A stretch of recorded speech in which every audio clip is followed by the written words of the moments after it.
when you're dealing with like short cervix and things like that, because that's another one that I know a lot of people talk about. Um, so if anyone, anyone who has that, this is just a theory, so don't tell them it's fact. But I'm under or it's more of uh, was it hypothesis, I guess, is that when you look at that, well, short cervix basically is you have your cervix, which is where, it starts to dilate to create space, so baby to come out. It has a certain length, right? So that cervix having a certain length is allowing that proper passage for baby. When we start to get short cervixes, right? This is what's causing a lot of times preterm births. And obviously preterm births can lead to, other complications and other types of things that, your baby's in the hospital, it has, or it's in a position where it needs more attention, it needs more technology, possibly in order to keep it, alive and hopefully well. But what happens is with that short cervix, and it's my question's always been, well, why is the body doing it? If it's perfect, why is it doing that? It's going, okay, well, if I'm in this compressed state, for example, my lower back is compressed, as we talked about. I'm closing that pelvic floor. My diaphragm's compressed, so I'm not getting air. Body, this is just theory here, or thought. Body goes, I recognize baby is forming. We aren't getting the pelvic floor space we need. Our stress levels are still super high. Nothing is changing as we're trying to get you into alignment. We are having resistance.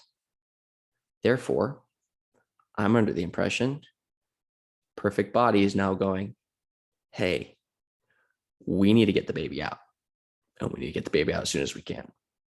Therefore, that cervix that's this long, we're going to close it. We are going to make it smaller. We are going to shorten its length in order to create space, to allow it faster for baby to not have to travel as much. Doesn't need to be, you still need the dilation, but we need to get it out. You know what I'm saying? The other part of that is we're not going to wait till 40 weeks. We're going to get the baby out right now. 20 weeks, 25 weeks, 32 weeks. You know what I'm saying? And this is what we're seeing a lot and a lot more. It's going, this internal environment, for whatever reason, is not as suitable for baby to be here as long. Toxic overload, whatever, compressed, not enough oxygen, not enough this, not enough that. We need to get it out. So it's doing what everyone's like, hey, we had the baby out. The body's like, dude, I was telling you that freaking from day one. So that short cervix, in my opinion, is one of those expressions of going, hey, this internal environment is not becoming suitable. Not that, again, the baby can't come out and be well, but it's going, the body perfectly is going, something's up, man. We need to make some changes here fairly quickly. And now what happens is when you have that pelvic floor that's not, very supported, it doesn't have the foundation that we need.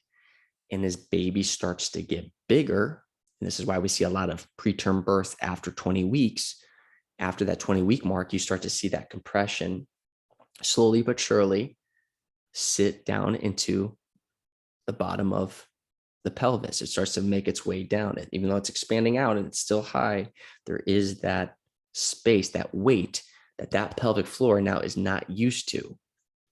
So now there's a weight starting to push down on that pelvic floor, and it's going, whoa, whoa, whoa, whoa, whoa, whoa. There's this weight now, this actual weight that's pushing into us. And we don't have the support for this. So I'm under the impression, whereas now body's going, we are not going to be able to support this for your well-being. We can't support this. So let's get this. We need to get this baby out. We shorten that cervix to not let that baby come out. And this is why, and again, not all, but it does happen somewhat frequently, is when we shorten cervix and they do what's called a cerclage. They close that cervix for a while. You're going to start to see preeclampsia. You're going to start to see these other expressions that are going to affect the mother, where it's going, this isn't good for the mom. This isn't good for the baby.